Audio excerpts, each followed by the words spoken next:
Okay, meditation. Um, Very frequently I'll ask people, they'll say, do you meditate? This is in the context of therapy. Do you meditate? And for some reason they think I say, do you medicate? And then they'll tell me all the different drugs they're using. That's not what we're talking about here. We're talking about meditation. And there's a lot of good apps out there with the cell phone, Insight Timer, Headspace, Calm. I think all of those are excellent. Most of them are guided meditations, some mindfulness stuff, positive affirmations. I think all of them are very useful.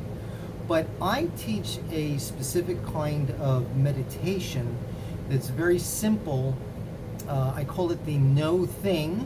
Comes from Kabbalah, no thing, nothing. And the concept being that we want to go blank. Okay, so the technique is as simple as this. When you breathe in, you say to yourself, I'm not my body. And when you exhale, I'm not my mind. Not my body, not my mind. The Greek philosopher Plato talked about a three-legged stool: mind, body, and spirit. Okay, Plato said you have to do something for each of those each day. And I found that particularly useful in my own life. So got to shut the idiot box off and you got a supercomputer there, plug it in. Read a book, do some crossword puzzles, learn a language, learn to play music, learn an instrument, do something that engages the brain. Some people get that with their job. Do something for your body, do some kind of exercise. If you're disabled and you cannot, I do understand, and that's problematic, but this is for people that are able to. We should avail ourselves of that. And the third leg is spirit, mind, body, and spirit. So we don't know what spirit is. It might be a molecule that pops out your ear when you die and goes back to the God particle. I don't know. I've worked with Satanists. I've worked with Jehovah's Witnesses, Orthodox Jews, Christians, Muslims, Rosicrucians, take your pick. And I've even worked with atheists, and they've been accepting of this technique. So the technique is, when you breathe in, you say, I'm not my body, and when you exhale, I'm not my mind. Okay? When do that for 10 minutes. Go forth and sin no more. Okay? Try to do it for 10 minutes. You're probably only going to get about 30 seconds into it. I'm not my body, not my mind, not my body, not my mind. And then the monkey mind is going to start. Okay? In the Buddhist tradition, they have this concept called the monkey mind. And it's the way the human mind works.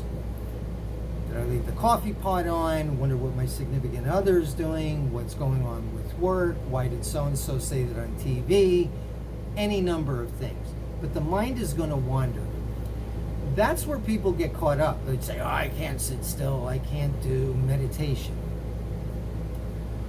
After about a minute, and I usually set my phone to go for 10 minutes, okay? After about a minute, you go, oh shoot, I'm supposed to be meditating. And then you go back to, I'm not my body, I'm not my mind. Not my body, not my mind. What I find is that I actually feel like I go deeper into the fabric of the chair that I'm sitting in. Okay, if you're laying down, I recommend that you sit up when you do meditation. Some people do ask, how do you sit? Do I think in Buddhism they sit and their fingers are in this fashion, and the tip of the tongue touches where the teeth and the gums meet in the back of the mouth. So it's feet flat on the floor with a gaze down. I have trouble meditating with my eyes open. I just get too distracted. So I like to close my eyes. I don't really think the physical posture is as important as the concept of, I'm not my body, not my mind. When the thoughts come in, this is the muscle of the technique, okay? When the thoughts come in and you catch and you go, oh shoot, I'm supposed to be meditating, take the thoughts and move them off to the side. I'll come back to you in a minute. I'm not my body, not my mind. That's the power of the technique. See, right now in your everyday life, your thoughts are controlling you. Where we want to go to is a state where you can control the thoughts. In cognitive behavioral therapy, they have a concept called thought stopping.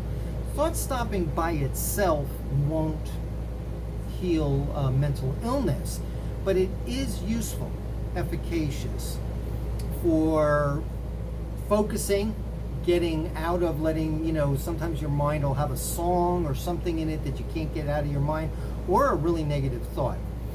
This technique is practice at teaching your mind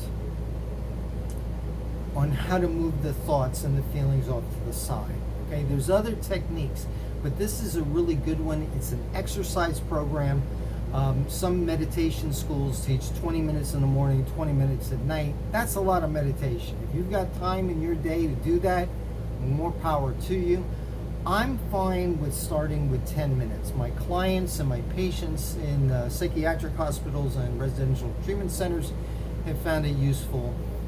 10 minutes. Even if you can't do 10 minutes, do 5.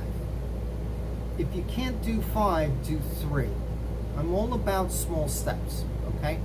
So I think this is a very important exercise. So I usually do the Samavriti, the fourfold breath, for 1 minute, and then I go right into the no thing meditation. Not my body, not my mind. It's an excellent way to start the day. It takes less than 15 minutes. You can do longer. You can go for 20 minutes or 30 minutes.